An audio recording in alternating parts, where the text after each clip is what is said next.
میں 17 سال کا ہوا تو پھول بیچنے لگا۔ ایک دن پھول بیچ رہا تھا کہ ایک 40 سالہ امیر میڈم نے اپنی گاڑی میرے پاس روک دی اور بولی، کیا تم میرے گھر کے نوکر بنو گے؟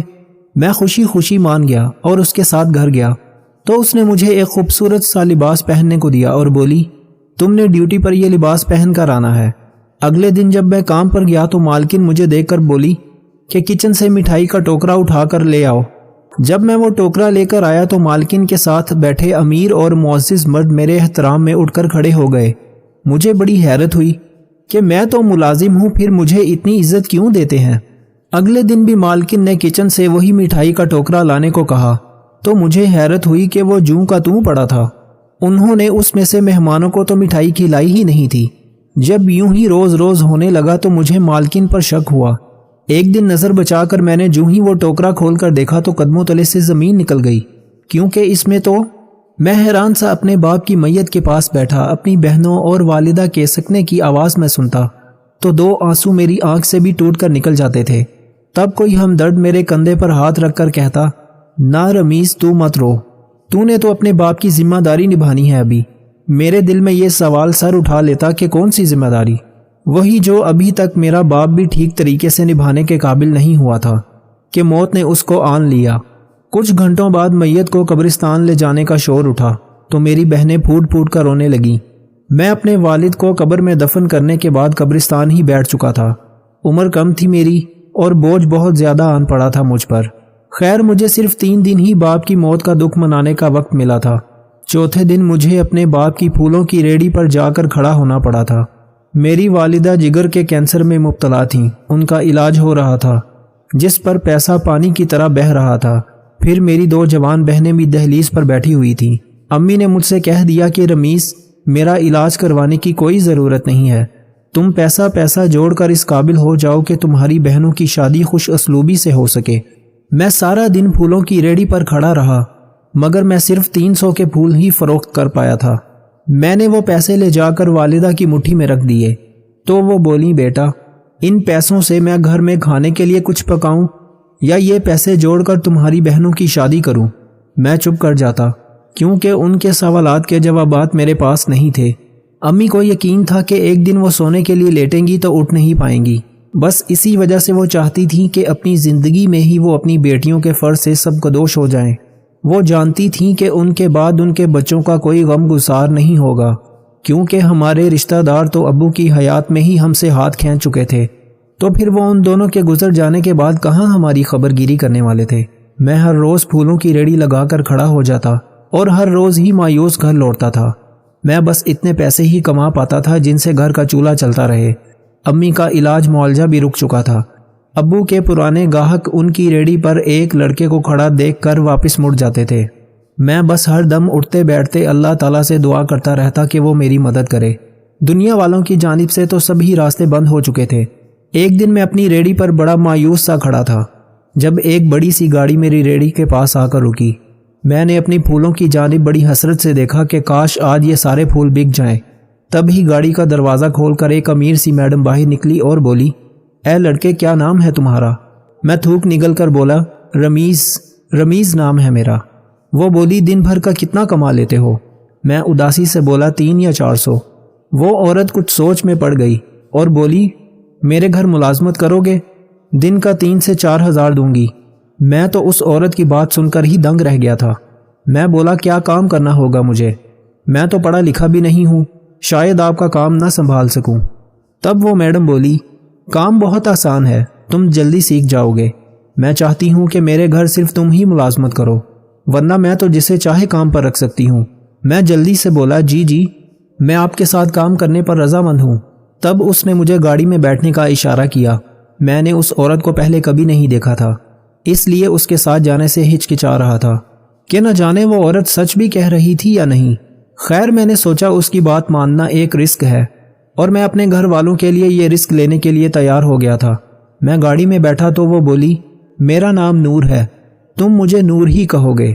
میں لڑکھڑاتی آواز میں بولا، مگر آپ تو میری مالکن ہیں اور میں آپ کا ملازم، پھر میں آپ کو نام سے کیسے مخاطب کر سکتا ہوں؟ نور اگلی سیٹ میں بیٹھی تھی، مجھے مڑ کر دیکھا اور بولی، مجھے زیادہ سوال جواب نہیں پسند، اگر تم میرے ساتھ کام کرنا چاہتے ہو تو کم سے کم سوال کرنے کی کوشش کرنا۔ میں چپ کر گیا۔ میں نور کے ساتھ اس کے عالی شان بنگلے میں چلا گیا تھا۔ اس کا گھر دیکھ کر تو میری آنکھیں پھٹی کی پھٹی رہ گئی تھیں۔ میں دروازے پر ہی کھڑا تھا جب اس نے ایک ملازم کو آواز دے کر بلایا اور اسے لباس لانے کو کہا۔ ملازم لباس لے آیا تو نور نے وہ خوبصورت سا لباس مجھے پہننے کو دیا اور بولی، تم نے ڈیوٹی پر یہ لباس پہن کر آنا ہے۔ پھر اس نے اپنے پرس سے 10,000 روپے نکال کر دے دیے اور بولی، یہ لو، آج تمہارا پہلا دن تھا، یہ تمہارا انعام ہے، کل سے کام پر آ جانا۔ میں وہ پیسے ہاتھ میں پکڑ کر دنگ سا کھڑا تھا۔ نور جا چکی تھی۔ میری آنکھوں سے آنسو بہنے لگے تھے۔ میں تو اللہ کے کرم پر حیران تھا کہ وہ انسان کو کیسے کیسے نوازتا ہے۔ میں جانتا تھا کہ آج اتنے پیسے لے کر میری والدہ بے انتہا خوش ہو جائیں گی۔ میں نے گھر جاتے ہی وہ سارے پیسے امی کی ہتھیلی پر رکھ دیے تو انہوں نے میرا ہاتھ تھام کر اپنے سر پر رکھ لیا اور بولی، رمیز، آج تک کبھی تمہارا باپ اتنے پیسے کما کر نہیں لایا، لیکن اس نے ہمیں ہمیشہ ہلال ہی کھلایا ہے۔ تو بتا یہ پیسے کہاں سے لایا ہے؟ امی نے اپنے سر کی قسم دے دی تو انہیں میں نے ساری بات کھل کر بتا دی۔ امی کی آنکھوں سے آنسو بہنے لگے تھے۔ وہ بولی، بے شک میرا رب بہت مہربان ہے، اس نے میری سن لی ہے۔ امی بے انتہا خوش تھیں۔ انہوں نے رشتے کروانے والی عورت کے ہاتھ پر 5,000 روپے کا نوٹ رکھ دیا اور اس سے کہہ دیا کہ تم نے میری بیٹیوں کا اچھی جگہ پر رشتہ کروانا ہے، میں تمہیں مالا مال کر دوں گی۔ اگلے دن جب میں کام پر گیا تو میں یہ دیکھ کر دنگ رہ گیا تھا کہ نور کے ساتھ بہت بڑے بڑے اور معزز لوگ بیٹھے ہوئے تھے۔ میں ان کو دیکھ کر مرعوب سا ہو گیا۔ تب نور کی آواز سنائی دی۔ وہ بولی، رمیز، کچن سے مٹھائی کا ٹوکرا اٹھا کر لے آؤ۔ میں نے وہ ٹوکرا بڑے سلیقے سے اٹھایا۔ مجھے لگا یہ مٹھائی میں نے ان معززین کے سامنے پیش کرنا ہے، مگر جب میں وہ ٹوکرا لے کر آیا تو مالکن کے ساتھ بیٹھے امیر اور معزز مرد میرے احترام میں اٹھ کر کھڑے ہو گئے۔ مجھے بڑی حیرت ہوئی کہ میں تو ملازم ہوں، پھر مجھے اتنی عزت کیوں دی جا رہی ہے؟ میں ششتر کھڑا تھا۔ تب نور بولی، رمیز، تم جا سکتے ہو۔ میں نے سر ہلا دیا اور لاؤنج سے باہر نکل گیا۔ گھنٹہ بھر میں باہر بیٹھا رہا۔ تب ایک ملازمہ میرے پاس آئی۔ اس نے مجھے 3,000 روپے تھما دیے اور بولی، مالکن کہہ رہی ہے کہ تم اپنے گھر جا سکتے ہو، کل ڈیوٹی پر وقت سے ہی آ جانا۔ مجھے لگا وہ ملازمہ میرے ساتھ مذاق کر رہی ہے۔ میں بولا، لیکن ابھی تو میں نے کام کیا ہی نہیں ہے۔ وہ مسکرا کر بولی، خوش قسمت ہو، یہی کام ہے تمہارا۔ نہیں، ہم تو سارا دن کام کرتے ہیں لیکن مالکن پھر بھی راضی نہیں ہوتی۔ میں بولا، کہیں مالکن نے مجھے کام سے تو نہیں نکال دیا؟ وہ بولی، ارے نہیں، بے فکر رہو، کل وقت پر آ جانا۔ میں چپ چاپ گھر کی جانب نکل پڑا تھا۔ میں نے وہ پیسے لے جا کر امی کے ہاتھ پر رکھ دیے تھے۔ وہ مجھے جھولی بھر بھر کر دعا دیتی رہی تھیں، جبکہ میں پریشان سا تھا کہ نہ جانے مالکن میرے ساتھ کیا کھیل کھیل رہی ہے۔ اگلے دن میں کام پر گیا تو پھر سے بہت امیر مرد حضرات کو مالکن کے ساتھ بیٹھے ہوئے دیکھا تھا۔ مالکن نے پھر مجھے مٹھائی کا ٹوکرا لانے کو کہا تو میں کچن میں چلا گیا۔ کچن میں پڑا مٹھائی کا ٹوکرا دیکھ کر میں حیران رہ گیا تھا، کیونکہ وہ کل والا ہی ٹوکرا تھا، اس کو تو کھولا بھی نہیں گیا تھا شاید۔ میں وہ ٹوکرا اٹھا کر لے گیا تو سب ہی میرے احترام میں اٹھ کر کھڑے ہو گئے تھے۔ مالکن نے مجھے جانے کا اشارہ کیا تو میں باہر لان میں آ کر بیٹھ گیا۔ آج کی تنخواہ بھی ملازمہ مجھے وہیں پکڑا آئی تھی۔ میں گھر پہنچا تو امی مجھے بہت خوش نظر آ رہی تھی۔ میں نے وجہ پوچھی تو وہ بولی، بیٹا تمہاری دونوں بہنوں کا رشتہ پکا ہو گیا ہے، ہم جیسے سفید پوش لوگ ہی ہیں، انہوں نے جہیز لینے سے بھی انکار کر دیا ہے۔ میں امی کی بات سن کر بے انتہا خوش ہوا تھا۔ میں نے سوچا کہ چلو بہنوں کا گھر بس جائے تو پھر امی کے علاج کی طرف دھیان دوں۔ امی نے بتایا کہ اگلے جمعے سادگی سے نکاح ہو جائے گا بہنوں کا۔ اگلے دن میں کام پر گیا تو مالکن سے کہہ دیا کہ مجھے جمعے کی چھٹی چاہیے۔ انہوں نے وجہ پوچھی تو میں نے یہ کہہ دیا کہ میری بہنوں کی شادی ہے۔ مالکن بے انتہا خوش ہوئی اور بولی، میں تمہارے ساتھ تمہارے گھر جانا چاہتی ہوں۔ میں سوچ میں پڑ گیا، مگر پھر بولا کہ میں آپ کو اپنے ساتھ لے چلوں گا۔ اگلے دن میں نور کو اپنے ساتھ گھر لے گیا تھا۔ امی کمرے میں تھیں، بیماری کی وجہ سے چلنے پھرنے سے قاصر ہو چکی تھیں، اس لیے نور ان کے پاس ہی چلی گئی تھی۔ میں امی کے کمرے کے پاس سے گزرا تو مجھے اندر سے رونے کی آواز آنے لگی تھی۔ میں دل ہی دل میں شرمندہ ہوا کہ امی کو مالکن کے سامنے رونا نہیں چاہیے تھا۔ نور باہر نکلی تو بولی، میں گھر واپس جانا چاہتی ہوں۔ میں نے ڈرائیور کو گاڑی سٹارٹ کرنے کا کہا تو وہ اپنی گاڑی میں بیٹھ کر واپس چلی گئی تھی۔ میں امی کے پاس چلا گیا اور بولا کہ کیا بات تھی، آپ رو کیوں رہی تھی؟ امی نے اپنے سرہانے کے نیچے سے مجھے نوٹوں کی گڈیاں اٹھا کر دکھائیں اور بولی، یہ مجھے تمہاری مالکن دے کر گئی ہے، وہ کہہ رہی تھیں کہ مجھے ان پیسوں سے اپنی بیٹیوں کے لیے تھوڑا بہت جہیز لازمی بنا لینا چاہیے تاکہ سسرال میں انہیں کسی قسم کی دشواری نہ دیکھنی پڑے۔ میں نے اسے منع کر دیا تو وہ بولی کہ آپ کو قسم ہے آپ یہ پیسے لازمی لے لیں۔ اس لیے میں رو رہی تھی کہ اللہ کس طرح انسان کی مدد کرتا ہے، کس طرح اس کی سوچ سے بھی بڑھ کر نوازتا ہے۔ امی نے وہ سارے پیسے پڑوسن کو دے دیے اور بہنوں کے لیے برتن اور دیگر چیزیں لانے کو کہہ دیا تھا۔ نور میری بہنوں کی شادی میں تو نہیں آئی تھی، مگر اس کی وجہ سے ہر کام خوش اسلوبی سے ہو گیا تھا۔ میں دل ہی دل میں اس کا مشکور تھا۔ ہفتے والے دن میں کام پر گیا تو اس نے مجھے میری بہنوں کی شادی کی مبارکباد دی۔ میں نے گلہ کیا کہ آپ تو آئی ہی نہیں، تو اس کی ایک دم سے آنکھیں جھلک پڑی تھیں۔ وہ بولی میری مجبوری ہے، میں شادی بیاہ کے موقع پر کسی کے گھر نہیں جا سکتی۔ اس کے بعد اس نے میری امی کی بیماری کے متعلق مجھ سے سوال کیا تھا۔ میں نے ساری صورتحال سے آگاہ کر دیا تو اس نے اپنے جاننے والوں میں فون کر کے ساری معلومات لیں اور بولی اپنی والدہ کو فلاں ہاسپٹل میں داخل کروا دو۔ میں بولا نہیں، میں آپ کے اتنے احسانات نہیں لے سکتا۔ تو وہ ہنس کر بولی رمیز، تمہیں کیا معلوم کہ تم معمولی سی تنخواہ کے بدلے میں مجھ پر کتنا بڑا احسان کر رہے ہو؟ تمہاری مہربانی کے آگے تو یہ سب کچھ بھی نہیں ہے۔ امی کے جگر کا کینسر آخری مرحلے پر تھا۔ میں نہیں چاہتا تھا کہ وہ مزید تکلیف سہیں، اس لیے انہیں نور کے بتائے ہوئے پتے پر لے گیا تھا۔ وہاں امی کا بہترین علاج ہوا، مگر ڈاکٹر نے اول روز ہی مجھے بتا دیا تھا کہ مریضہ کی جان بچانا اب ان کے بس میں نہیں رہا۔ بس اتنا ہو سکتا ہے کہ انجیکشنز کے ذریعے ان کے درد کو کم کیا جا سکتا ہے۔ 2 ہفتے کے علاج کے بعد امی بھی اس دنیا کو چھوڑ کر رخصت ہو چکی تھیں۔ میں اندر سے ٹوٹ کر رہ گیا تھا۔ پہلے باپ چلا گیا اور اب ماں۔ میری خوشی کے لیے بس یہی کافی تھا کہ میری بہنیں اچھے گھروں میں بیاہی گئی تھیں۔ میں 1 ہفتے تک تو گھر سے ہی نہیں نکلا تھا۔ تب نور ہمارے گھر آئی اور بولی رمیز، اب تم میرے ساتھ میرے گھر چلو گے۔ میں نے پہلے تم سے کم کام لیا کیونکہ تم پر بہت سی ذمہ داریاں تھیں۔ اب تم ہر قسم کی ذمہ داری سے سب قدوش ہو چکے ہو، اس لیے تمہیں میرے ساتھ چلنا چاہیے۔ میں مالکن کو انکار نہیں کر سکتا تھا کیونکہ اس کے بہت سے احسانات تھے مجھ پر، اس لیے میں ان کے کہنے پر اپنے گھر کو تالا لگا کر چلا تھا۔ اب میں مالکن کے گھر بہت آرام سے رہتا تھا۔ سب ملازم میرا احترام کرتے تھے اور مجھ سے ایسا ہی سلوک کرتے تھے جیسے کہ میں کوئی بہت بڑا آدمی ہوں۔ نور اب بھی مجھے معزز مہمانوں کے سامنے مٹھائی کا ٹوکرا پیش کرنے کو ہی بولتی تھی، اس سے زیادہ اس نے کبھی مجھ سے کام نہیں لیا تھا۔ میں ابھی تک شش و پنج میں مبتلا تھا کہ آخر یہ سب کیا ہے۔ ایک رات میں بڑی گہری نیند سو رہا تھا جب میری آنکھ چیخو پکار کے باعث کھلی تھی۔ میں ہڑبڑا کر اٹھ بیٹھا اور بھاگ کر باہر نکلا۔ سامنے بڑا عجیب سا منظر تھا۔ ایک مرد نور کو اپنی جانب کھینچ رہا تھا اور اسے اپنے ساتھ جانے پر مجبور کر رہا تھا، جبکہ وہ خود کو چھڑانے کی بھرپور کوشش کر رہی تھی۔ میں نے غور کیا، یہ تو وہی مرد تھا جو ہر روز نور کے ساتھ بیٹھا ہوا کرتا تھا اور میں مٹھائی کا ٹوکرا پیش کرتا تھا۔ میں آگے بڑھ کر بولا، چھوڑ دو نور کو، تم ان کے ساتھ زبردستی نہیں کر سکتے۔ مگر وہ آدمی تو میری بات سننے پر رضامند ہی نہیں تھا۔ مجھے غصہ آ گیا تو میں نے اس کی دھلائی کر دی۔ سیکیورٹی گارڈ اس آدمی کو پکڑ کر باہر لے گیا۔ جب میری نظر نور پر پڑی تو وہ بے ہوش ہو چکی تھی۔ میں اس ساری صورتحال سے بہت گھبرا گیا تھا۔ میں نے جلدی سے اسے اٹھایا اور ہاسپٹل لے گیا۔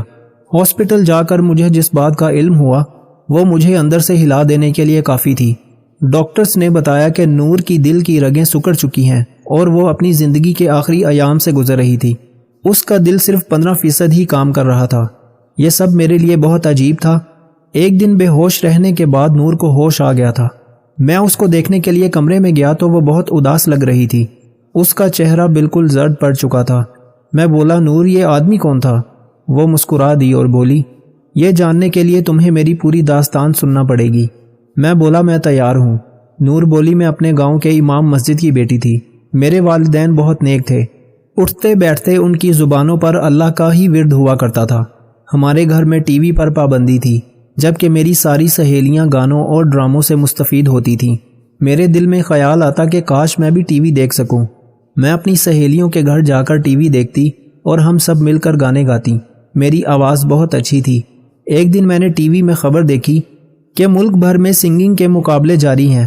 مجھے لگا اگر میں نے ان میں حصہ لے لیا تو میں کامیاب ہو جاؤں گی۔ اس لیے میں اپنے والدین سے چھپ کر رات کی تاریکی میں گھر چھوڑ کر دوسرے شہر چلی گئی تھی۔ میں صحیح سلامت آڈیشنز کے لیے پہنچ چکی تھی، مگر ججز نے یہ کہہ کر مجھے ریجیکٹ کر دیا کہ تمہیں اچھا سیکھنے کی ضرورت ہے۔ میں بہت افسردہ ہو چکی تھی۔ میں باہر نکلی تو ایک عورت بولی، میں نے تمہاری آواز سنی ہے، بہت اچھا گاتی ہو، تم میرے ساتھ چلو گی تو بہت کامیاب ہو جاؤ گی۔ میں اپنا گھر چھوڑ کر پہلے ہی نکلی ہوئی تھی، واپسی کا کوئی راستہ نہیں تھا۔